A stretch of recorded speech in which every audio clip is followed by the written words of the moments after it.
main thing that hit me with my depression is when my father passed away when I was 15, and that made me worse, and I just fell into deep depression straight after he passed away, and then that got replaced with anger. Just ended up nearly killing me basically. Like, I'm known in the family as a comedian, the joker, and I'd be really telling people jokes, and I'd be able to make everybody laugh and feel happy, but yet myself, I couldn't. Inside I was just like, I don't feel happy. You're much more quieter and much more drawn within yourself. A lot of, I suppose, in your own world. When you see yourself, you're not enjoying life, and you see every day is just another day, it just gets you really down, and you question life, and then you just find yourself down in this pit. I was just standing still and watching the world go by, and I just feel like I don't feel part of this world whatsoever. And I walked for about a mile and a half, and I came to a bridge.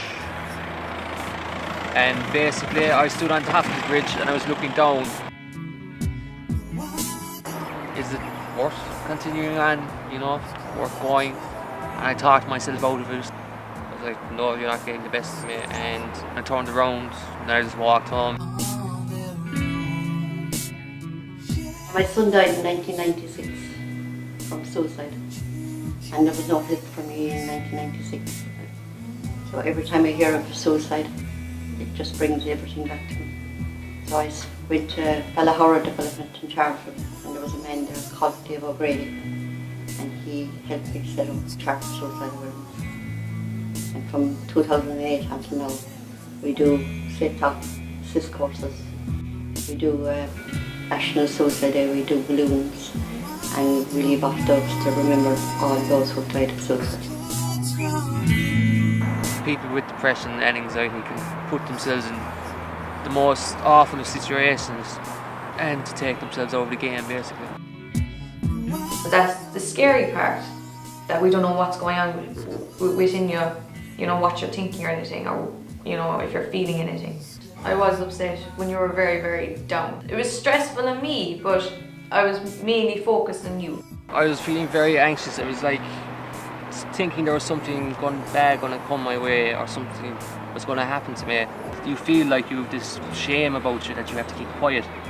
When I play my guitar, I was very able to express myself and play. And I just started writing based on events and stuff, and I started coming up with my own music, and I just came out with very self-expression without being judged, kind of a thing.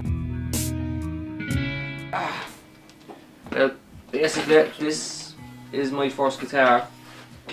She's fairly banged up at this stage, and she's fairly worn down as well.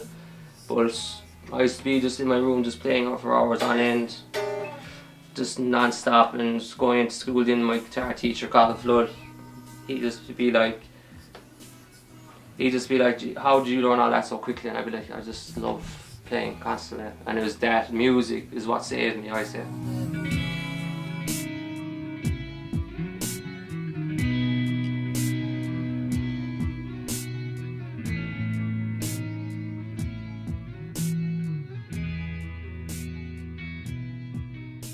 I could see that you had a keen interest in music. You had a lot of music experience and you were well into your guitar, so you seemed really suited for the course. When we first met, what was your initial perception of me in college? Angry. You were sort of nicknamed sort of Angry Tim. You know, you said you seemed like a nice fella, but I don't know, I suppose it was quite confrontational when you spoke to people. In level 5, I didn't really necessarily see a temper. I could see at some stages, if you had any disagreements and stuff, that you would get a little bit angry with other students.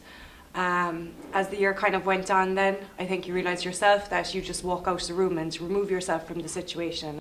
You know, we know that sometimes you might be a bit more uptight than other days, and if you are, people I suppose would sort of leave you to your own devices that sort of day. Me and you had that talk because I was not in a good place, and I told you all about my depression and anxiety, and basically were you kind of shocked when I told you that stuff?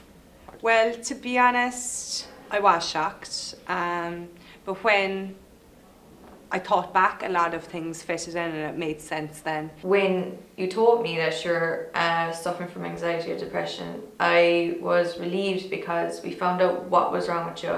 I just remember just saying, why am I so afraid to be public about it? Because it's not like I've done anything bad, you know. It's not like I've hurt somebody or I do anything bad to people, and yet you feel like you have this shame about you that you have to keep quiet. And I was just like, no, because I knew that was just the anxiety, just saying, you can't talk about me. There's a lot of people still frown upon it. There's still people go, well, they're saying they should keep it to yourself. It's something that you don't want other people to know, but I think everyone's got to do what's right for them. Some people want to be comfortable other people know. I went to my doctor. I was very nervous of going because I'd be like, oh, I'm the only one with this and I'll be judged and whatnot. Went in, told them, and they were like, okay, that's fine. They were like, it's perfectly normal to have this. I was referred to Mallow. They talked me through what they were going to do. They said, we're going to give you a therapist and I would put on medication. And with the therapist in, I was just finally able to start talking it out and letting everything out and start talking about myself. And through that day when I came home, I was no longer nervous about talking about my depression stuff, because I had all these medical people saying, there's nothing to be ashamed, there's nothing to hide, you can talk to anybody about it. And that's when I started coming out about it, and that's where I am now basically. And it's all thanks to the help I got from my doctors, and my family, my friends, and even college with all my tutors and stuff. It's just great help. But it's just a case of realising, Joe, that you have support here, and Joe, we're all there to help. Everybody needs help at some stage of your life. What's the main difference when we was even between the way I was and we after getting all the help? You actually are happy when you're after getting the help. You actually are happy about who you are. No longer I'm just afraid of my future, I'm looking forward to it, and I just know I can make it a good thing. And with this, I hope whoever watches it, no matter how bad they find the situation they're in or how down they are, because believe me, I've been there, that you can turn it around. You can go out, you can get the help, you can just do it in a positive way, and it's me amazed how quickly you can change. I actually have a tattoo with a saying on it that I really think summarises it.